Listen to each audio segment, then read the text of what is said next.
আর এদিকে বিজেপি সাংসদ তথা কেন্দ্রীয় শিক্ষা প্রতিমন্ত্রী সুকান্ত মজুমদার বলছেন মুখ্যমন্ত্রীর জন্যই বাঙালিরা বিপদে পড়েছেন। হরগোবিন্দ দাসরা কি বাঙালি ছিলেন না?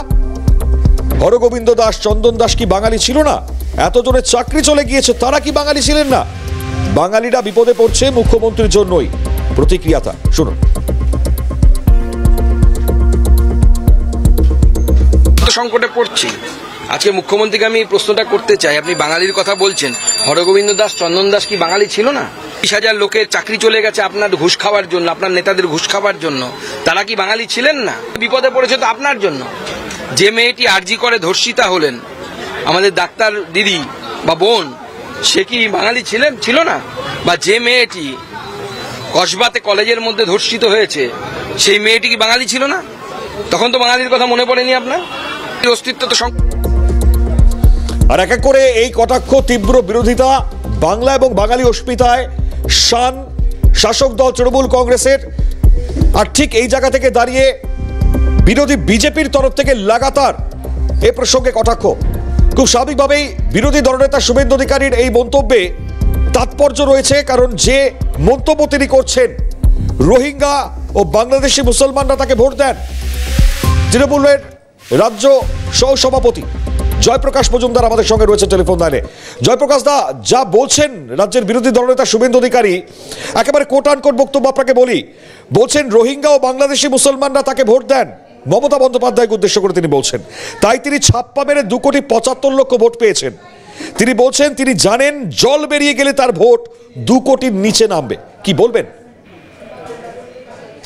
আচ্ছা, এত রোহিঙ্গা বলছেন, প্রথম আমার প্রশ্ন হচ্ছে, এই আপনারা সাংবাদিক, মিডিয়া, ওনারা রাজনীতিবিদ, আচ্ছা কেউ কোনোদিন কোন রোহিঙ্গা দেখেছেন? বলছেন 30 লক্ষ নাকি রোহিঙ্গা আছে, 300টা রোহিঙ্গা আপনারা দেখেছেন? আপনারা তো সাংবাদিকতা করেন, আপনারা এটা বলুন না। কই আপনারাও বলুন যে আমরা তো কেউ চোখে দেখিনি কোনোদিন। কোথায় আছে এরা? বিজেপি কোথায় দেখছে? একটুখানি দেখিয়ে দিলেই ভালো পারে। আপনারাও কি দেখেছেন কোন রোহিঙ্গা? সব থেকে বড় কথা, মিথ্যার বেসাতি করে লাভ নেই। আর বাঙালিদের সম্বন্ধে যা বলছেন, সুকান্ত বাবু বলুন, শুভেন্দু বাবু বলুন, কৈফিয়ত তো দিতে হবে যে বাংলা ভাষা বললেই কেন ক্যাম্পে নিয়ে যাচ্ছেন, উলঙ্গ করে অত্যাচার করছেন, নগ্ন করে অত্যাচার করছেন বিভিন্ন বিজেপি রাজ্যে। সেই অধিকার কে দিয়েছে আপনাদের? বাংলা বললেই কয়েকজনকে জোর করে বাংলাদেশে পাঠিয়ে দিচ্ছেন, তার ফ্যামিলি, এখানকার ফ্যামিলি কাঁদছে।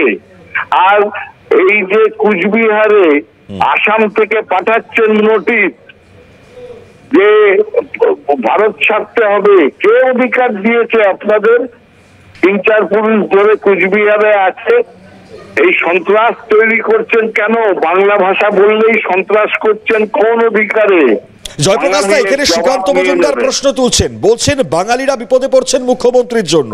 হরগোবিন্দ দাস, চন্দন দাসরা কি বাঙালি ছিলেন না? এতজনের চাকরি চলে গিয়েছে, তারা কি বাঙালি ছিলেন না? এটা তো উল্টো প্রশ্ন করলেন।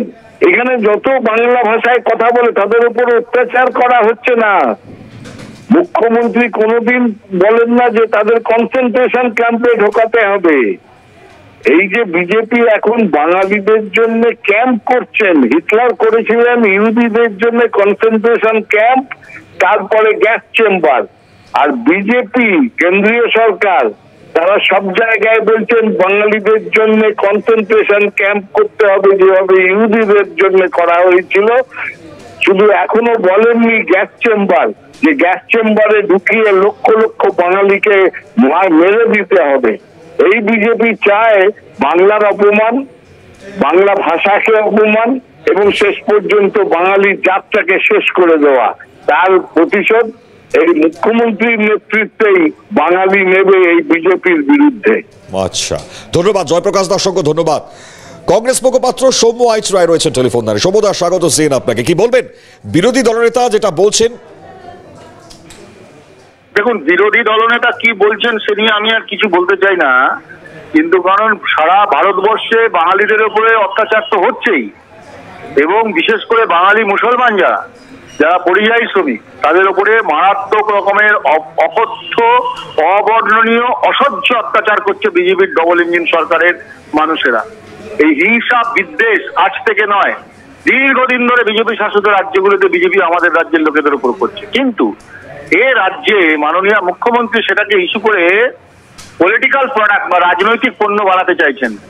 আপনার রাজ্য থেকে মাননীয় মুখ্যমন্ত্রীকে উত্তর দিতে হবে যে এই যে জয়প্রকাশ বাবুরা এত বড় বড় কথা বলছেন, এই রাজ্য থেকে গত 14 বছরে আপনাদের হিসেব মতো, যদিও সেটা হিসেবের থেকে অনেক বেশি, প্রায় 70-80 লক্ষ মানুষ পরিযায়ী শ্রমিক হয়ে রাজ্য থেকে চলে যাচ্ছে শুধু কাজের জন্য, ছোটখাটো কাজ, মিনিমাম ওয়েজেসের জন্য চলে যাচ্ছে। রঙের মিস্ত্রি, ধান চাষ করার জন্য, লেবারের কাজ করার জন্য, কনস্ট্রাকশনের কাজ করার জন্য। মেধারও পলায়ন হচ্ছে, পুঁজিরও পলায়ন হচ্ছে, মাথা পিছু রোজগার রাজ্যে কমছে। কেন যেতে হচ্ছে? তারা তো সকাল লালে যাচ্ছে রাজ্য থেকে। 14 বছরে একটা কারখানা উদ্বোধন করেছেন যেখানে 5000 লোকের কাজ হবে। এই রাজ্য থেকে এত ইয়ং ছেলেদের পলায়ন হচ্ছে প্রতিদিন।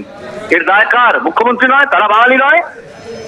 তাদের উপর অত্যাচার নামছে, হ্যাঁ বিপদে পড়ছে তো, কিন্তু তার দায় তো আপনাকেও নিতে হবে।